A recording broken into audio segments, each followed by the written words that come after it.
Салам достор, бүгүнкү видео бүтүрүүчүлөргө болмокчу. Азыр бүтүрүүчүлөр мектепти бүтүп кесип тандап жаткан кез көп суроо келет. Мен айтини да окугум келет, андан сырткары башка кесиптин да ээси болгум келет. Экөөнү тең алып кетсем болобу же болбосо жакында эле бир аябай кызыктуу суроо келди. Менин ата энем, туугандарым медицинаны танда деп жатат, а мен болсо айтини тандагым келип жатат. Анан үйдөгүлөр айтып атат, сен медицинаны азыр окуй бер, айтини курстан үйрөнүп программист болуп алсаң болот деп жатат. Мен эмне кылсам болот, кеңеш берип коюңузчу. Көп келди ушул сыяктуу. Бирөө жазыптыр, журналист болгум келет, бирок ошол эле убакытта айтишник болгум келет, же болбосо мен лингвистикага тапшырайын деп жатам, курстан мен айтини үйрөнүп алсам болобу деп сурагандар болуп атат.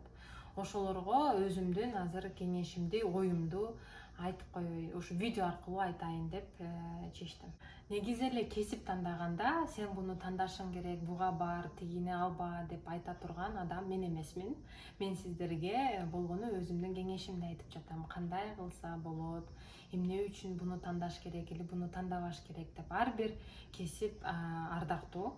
Бизге медиктер дагы керек, мугалимдер дагы керек, архитекторлор дагы керек. Бирок мен өзүм айти багытында болгон үчүн мен ушу айтини окугула деп кеңеш берип жатам. Билем, айти бардыгына жакпайт. Ар бир адамдын өзүнүн кызыгуусу бар. Мен бул нерсени туура деп ойлойм. Медицинага кызыккан адам медицинага окуш керек, музыкага кызыккан адам музыкант болуш керек деген сыяктуу. Бирок бир нерсени айткым келет. Кечээ эле келген суроолордун бири, мен фармга тапшырып, ошол эле убакытта айтини курстан окусам болобу деген суроо. Мен буну кандай десем, туура эмес деп ойлойм. Кантип эки кесипти бириктирсе болот. Экөө эки башка багыт. Сиз бир эле убакытта сиз музыкант болуп, анан барып бир жерде бухгалтер болуп иштей албайсыз да. Же бир жерде экономист болуп иштеп жүрүп, бир жеке барып повар болуп иштей албайсыз. Ошол сыяктуу эле бул нерсени биз кабыл алышыбыз керек. Айти бул багыт. Айтини жөн эле курстан үйрөнүп алса болот деген чындык. Бирок айтини башка кесиптер менен антип как хобби катары көргөн туура эмес деп ойлойм. Медицина деп коет, бирок медицинанын ичинде канча деген көптөгөн кесиптер бар. Ичинде педиатр бар, терапевт, кардиолог, анестезиолог, кете берет, психолог, жүздөгөн айти кесиптери бар. Ошонун баарын бир эле термин менен, сөз менен айтып коет, медицина деп. Ошондой эле айти багыты деп коет. Information technology англисче, кыргызча маалымат технологиясы или информационные технологии. Бул жөн эле багыт. Айтинин ичинде медицинадагыдай эле аябай көптөгөн кесиптер бар. Бул software инженерлер, developer деп коет, код жазган адамдар, front-end developer, back-end developer, full stack developer, web дизайнер, DevOps инженер, QA инженер, ошентип бесконечно кете берет айти кесиптери. Ошонун ичинен бирөөнү тандагыла деп айтам. Медицинаны да тандап, айтини да курстан окуп алам деген нерсе бул туура эмес. Эмне үчүн мен туура эмес деп жатам? Бул экөө эки башка кесип. Сиз бир эле убакытта аптекада фармацевт болуп иштеп, анан ошол эле учурда кодер болуп иштей албайсыз. Фармацевт болуп иштеш үчүн программистти ташташыңыз керек болот, же программист болуш үчүн фармды ташташыңыз керек болот деген сөз. Ошондо бириңиздин диплому экинчиге жарабайт. Азыртадан сизде мүмкүнчүлүк болуп жатса, кайсыга кызыгууңуз көбүрөөк болуп жатса, ошону тандашыңыз керек. Либо медицинаны азыркы учурда мен айтып жатканым ошо, либо сиз педиатр болом деп атасыз, ошол эле убакытта сизге айти жагып атат. Экөөнүн бирөөнү тандаңыз деп айтмакмын. Ошондо бүт күчүңүздүн баарын, каражатыңыздын баарын бир кесипке кетириңиз. Бир кесиптин мыкты адиси болгонго кетириңиз. Медицина жагып жатабы? Медицинага толук башыңыз менен кирип, жакшы окуңуз. Программист айти жагып жатабы? Анда башкаларды укпаңыз. Окуу жайга тапшырыңыз, жогорку окуу жайга тапшырыңыз, ошо айти багыты боюнча, компьютер сайенс деп коет, же информатика бөлүмүнө тапшырыңыз, өзүңүзгө жаккан университеттен. Ар бир азыр кесиптин айти багыттары бар. Медицинада деле, физика, биологияда деле. Же ошол багытты тандасаңыз болот. Но ойлонуп көрүңүз.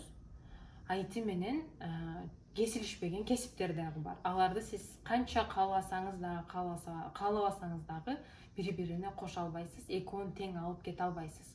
Ошого азыртадан ойлонуңуз. Сизге ошол нерсе керекпи? Сизде азыр эки ой болбош керек. Мен азыр медицинаны окуй берейин, анан медицина жакпай калса мен аны таштап туруп айтини курстан окуп алам. Жок, азыртадан туура кесип тандаңыз.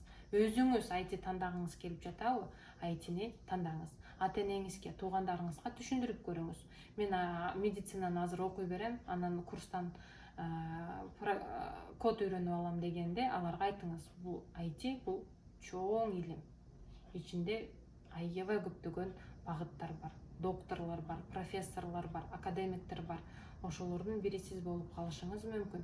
Азыр сизде убакыт, окуй турган убакыт. Ошого өзүңүз жаккан кесиптен диплом алганга аракет кылыңыз. Ошондуктан ара жолдо калбаңыз, өзүңүздү угуңуз. Азыркы заманбап кесипти тандаганга аракет кылыңыз. Менин атам, менин чоң атамдын атасы врач болгон, мен дагы врач болушум керек, бирок мен врачтыкка кызыкпайм, медицинага кызыкпайм. Бирок үйдөгүлөр, атамдар айтты, мен врач болушум керек, өзүм кызыккан бул айтини курстан үйрөнүп алам дегенден алыс болуңуз. Кызыкпаган нерсеге окубаш керек. Азыр андай адамдар көп бизде. Окушуп, бирок дипломун колдонбой, өзү башка нерсе менен алек же болбосо мигрант болуп, кара жумуш кылып, чет өлкөдө жүрөт. Ошолордун санын толуктабаңыз. Ошого азыртадан өзүңүз чечим чыгарыңыз. Эмнени окугуңуз келет, эмнеге кызыгасыз, кайсыл жака барыш керек дегендей.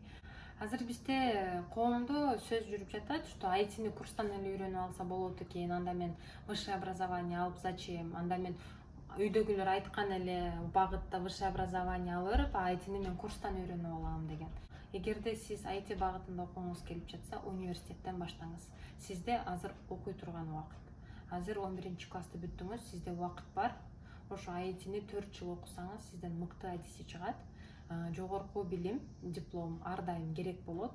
Пайдасы тийиши мүмкүн, аябай көп жолу, бирок зыяны тийбейт. Ошого азыртадан жогорку билим алганга аракет кылышыңыз керек. Курстар, буткемптер деле жакшы, алар дагы жакшы билим берет, бирок ал көбүнчөсү кимдерге туура келет? Жогорку билими бар башка багытта, өзүнүн кесибин сүйбөгөн адамдарга, диплом менен иштебеген адамдарга, убактысы жок, убактысы аз адамдарга ушу буткемптер туура келет. Кыска мөөнөттүн ичинде бир узкий направленияда специалист болуп чыгып, кесибин алмаштыргысы келген адамдарга буткемптер туура келет. 9 классты бүтүп, 11 классты бүтүп жаткан бүтүрүүчүлөргө мен орусча айтканда настоятельно рекомендация кылмакмын. Эгерде силерде мүмкүнчүлүк бар болсо, каражат бар болсо, сөзсүз түрдө университетке барып, толук билим алганга чакырмакмын. Университетте окуган башка, буткемпте окуган башка. Университеттин өзүнүн бир практикасы, өзүнүн бир опыты бар. Өмүр бою өзүңүз жашооңузда колдоно турган опытты университеттен аласыз. Окуудан сырткары университетте сиз агайлар менен, эжекелер менен, адамдар менен баарлашканды үйрөнөсүз, алар менен мамиле курганды үйрөнөсүз. Университет деген нерседен, бул мектептен алган опыттай эле университеттен дагы сиз жашоодо колдоно турган, үй бүлө кура турган аябай чоң опытты аласыз. Ошондуктан баарыңыздарга айтмакмын, өзүңүзгө өзүңүз ишенгенден коркпоңуз, билимге умтулгандан да коркпоңуз. Келечек билимдүүлөрдүн колунда. Кыргызстанда потенциалы чоң адамдар көп, жаш муундар көп. Алдыга ар дайым умтулуп, туура максат менен жашаганды үйрөнөлү. Аракет кылып, өзүңүзгө ишенип койсоңуз, сиз дүйнөнү өзгөрткөн балким бир нерселерди ойлоп табаттырсыз. Ошого адамдын кары, жашына, улутуна же болбосо жынысына карабайт экен, бир жакшы нерселерди жаратып жана жашоону өзгөртүш үчүн. Ар бир адам өзү үчүн күйүп, өзүн астыга тартканда гана жашоо өзгөрөт экен. Ошого баарыңыздарга ийгилик каалап, жашоого туура максат коюп, только алдыга умтулуп жашашыңарды каалайт элем.